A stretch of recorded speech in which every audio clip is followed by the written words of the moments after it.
The Iron Mirage. Written by Super Saya. Scene 1.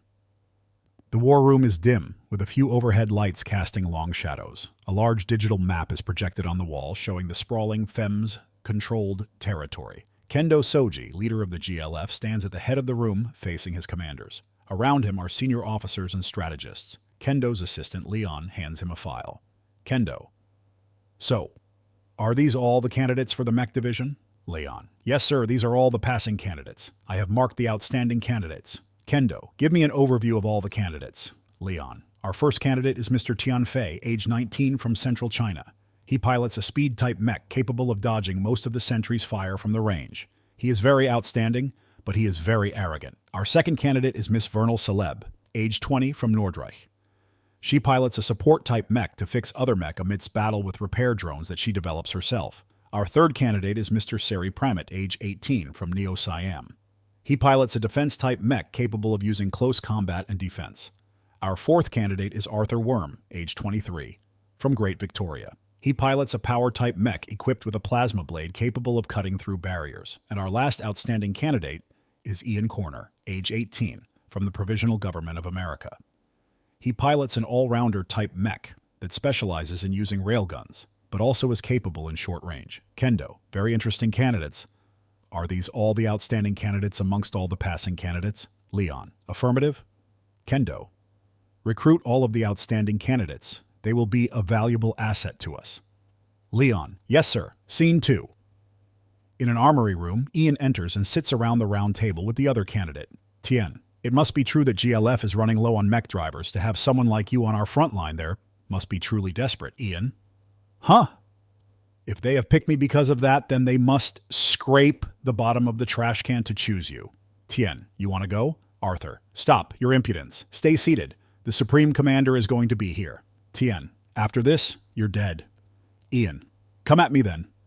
Arthur, I said stop. Door open and Kendo walks in. Kendo, congratulations. You all have been chosen to be in our mech division to fight against the enemies. Now your first mission is to train and get to know each other before our next great battle, so follow Leon here to the training ground. Scene 3. Ian and crew arrive at the simulation center. Officer 1. Good afternoon, sir. I prepared the simulation unit as you've instructed. Leon. Good job, officer. Now, all candidates. I'm sure that all of you are quite familiar with the device already, so please strap in. You'll be showcasing your skill to the commander and other officers in the auditorium above. We expected much from you. The gang steps into the simulation pod. Ian and Tian are still outside the pod. Tian, ready to put your money where your mouth is, little Ian? Ian, that's my line. Now shut up and get in before I go over there and do it myself. The simulation started. Simulator. The enemy troop consists of 4 aerial units, 3 power type, 2 speed type, and 2 defense units. Inability to incapacitate all enemies within 30 minutes will be considered failure. The trial will start in 3, 2, 1. Arthur and Seri both take the fronts, with Seri activating a plasma shield and cover Arthur's side while Arthur takes on an enemy. Seri, not going to use your sparkly blade, pretty boy? Arthur, I prefer not using it so early on in the fight. I trust you can deal with the one on your left while defending me. Mr. Combat Specialist. Vernal, radio in to all the crew mechs. Vernal, all right? You two keep up the attack on the front and please stop flirting. I'll try to slow down the speed units from up here. Tian will take that opportunity and deal with them, and Ian will deal with the aerial units while assisting you two. Over. Tian, hey, why do you act like the crew leader all of a sudden, huh? Vernal, well, since you and Ian are busy doing that weird mating ritual, I thought I would just step in for a bit, you know. But if you don't like it, you can come and get the spot anytime, brat. That applies to you too, Ian. Ian, I'll take you up on that after this session ends, so you better be prepared, Vernil. Tian, I'm not a brat. And if anyone is going to be the crew leader, it's obvious that it's going to be me. Sound of Arthur, Seri, and Vernal snickering coming through the radio.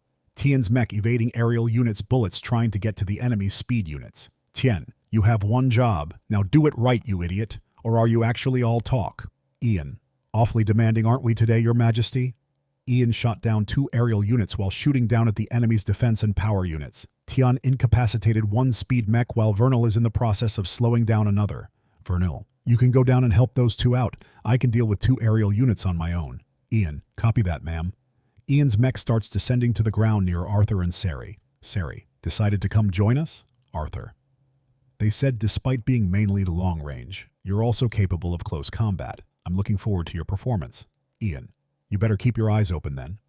All three fall into formation. Ian taking out the closest enemy with Arthur activating Plasma Blade, and Sari using his shield to attack the enemy's mech. A speed mech breaks into a sprint toward the close combatant's direction. Tian mech followed close behind. Sari, on your 9, Ian. Tian, don't you dare, Ian. That's my target. Ian, then you shouldn't be that slow, even driving a speed mech. The enemy unit and Ian exchange blows while Ian was trying to deliver the finish blow. Tian mech accidentally bumps into him trying to incapacitate the enemy. Ian, watch it, will you? Tian, I told you that it's mine to destroy. They're able to finally take down the last opponent. The timer read 5 seconds left. Leon, the mock battle is a success. Are their skills to your satisfaction, sir? Kendo, their individual skills are quite impressive, though much improvement is required in the teamwork department. Be sure to schedule an evaluation session in the 6 months. I want to see how they'll improve as a squad. Leon, understood, sir. Would you like a written report every month as well? Kendo, be sure to do that. You can wrap up the session now. I have other matters to attend to. Officer 1? Yes, sir. Kendo and Leon leave the room. Vernil.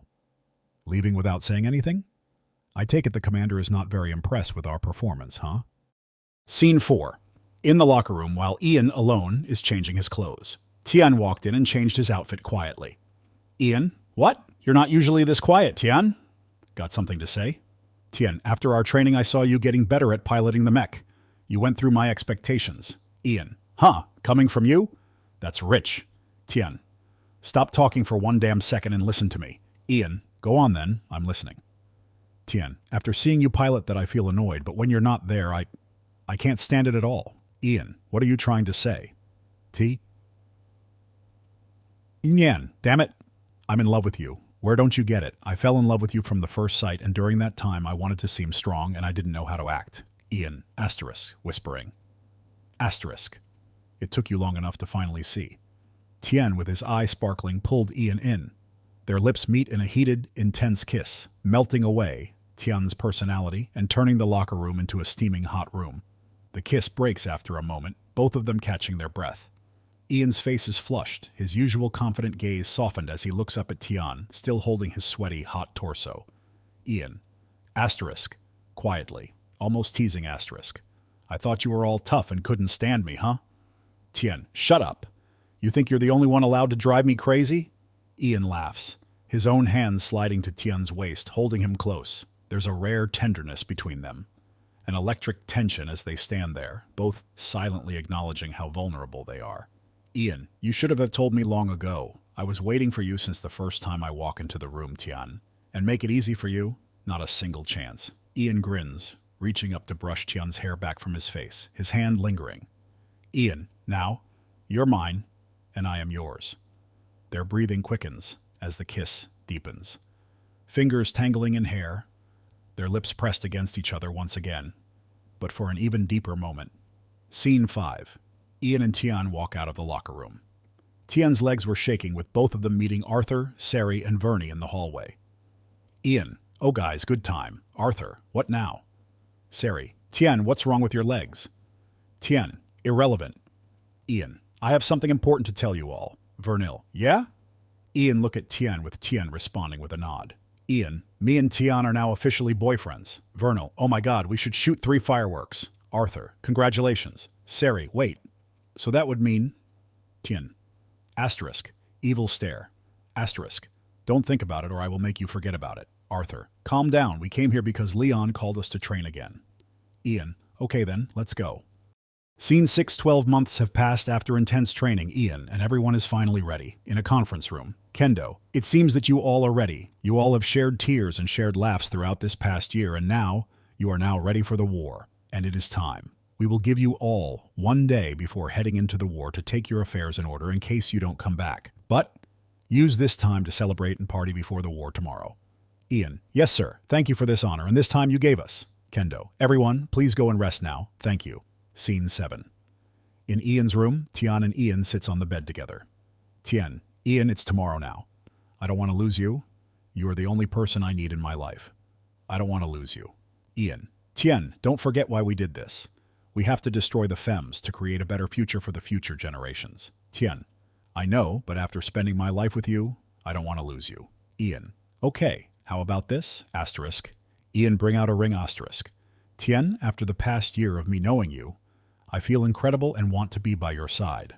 I don't want to live another day without you and, well, I didn't know for the right moment that I should bring this out, but I want to do it now before I won't have the chance to do this. Tian Fei, will you marry me?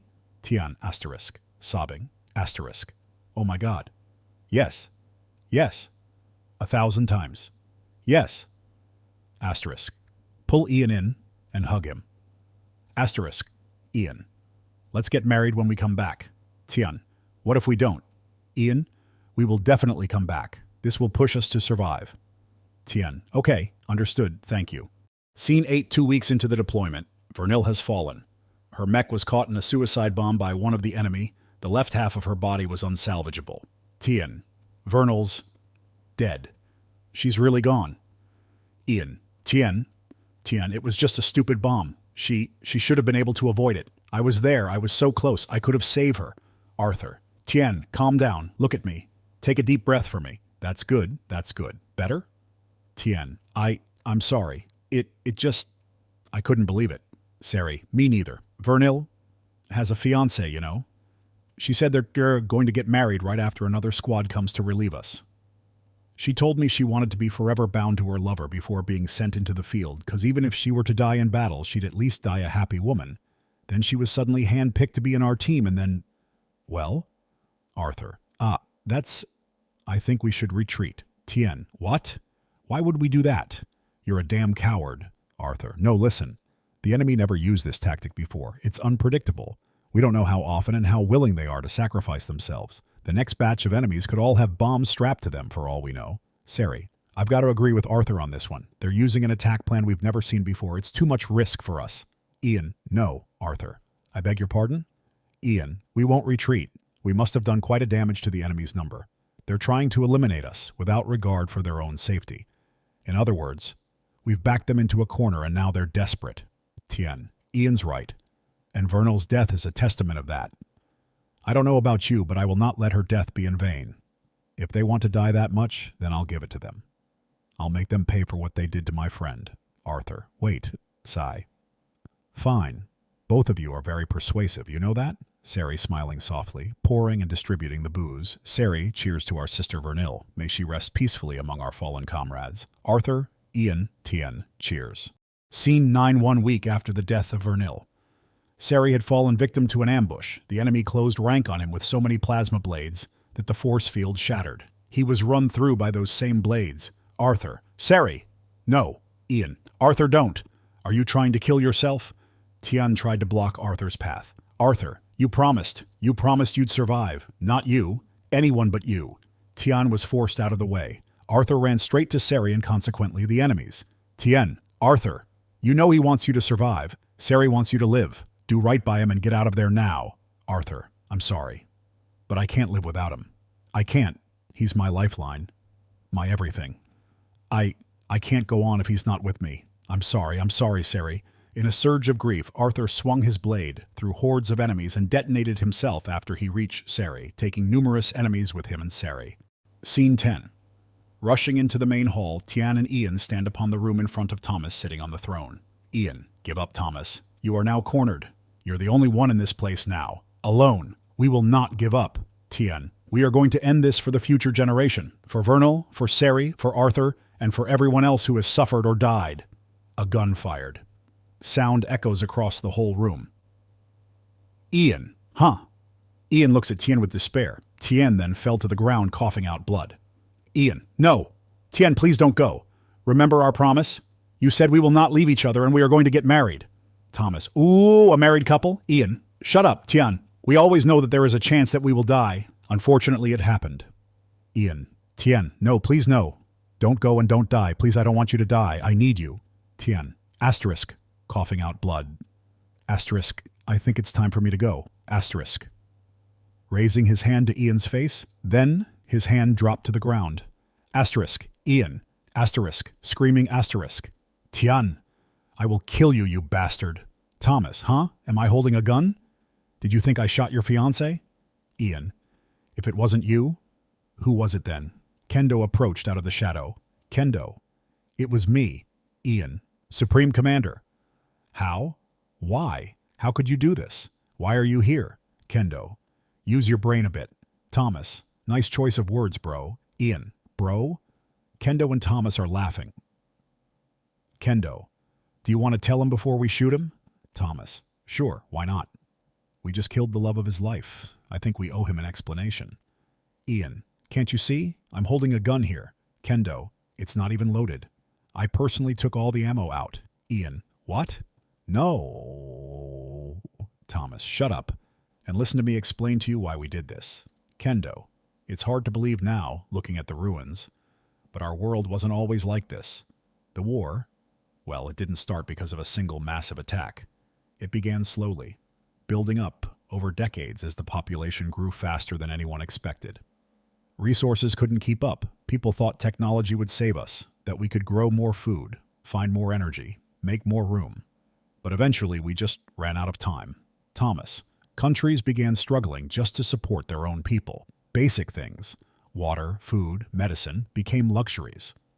Nations that used to be allies turned against each other, each desperate to secure whatever they could.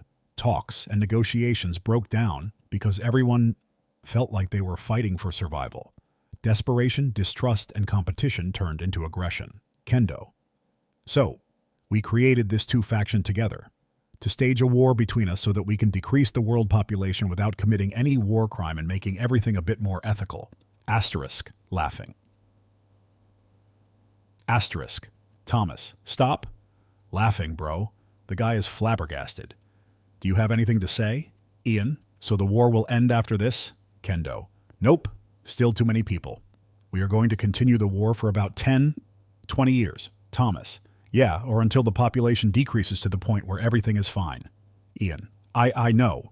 You bastards, curse you all to hell. I'm going to kill all of you myself. Ian rushes at Thomas. Kendo pulls the trigger. Bang! Ian collapses onto the floor, trying to crawl back to the lifeless body of Tian. Kendo, oh look! He's trying to crawl back to the love of his life. Thomas, let him crawl then. Kill him when they hold hands. Kendo, good idea, bro.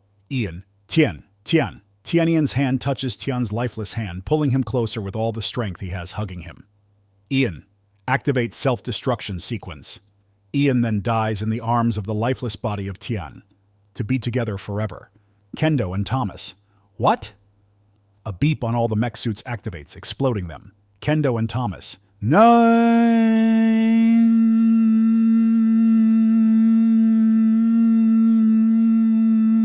The blast kills both the leaders. The end.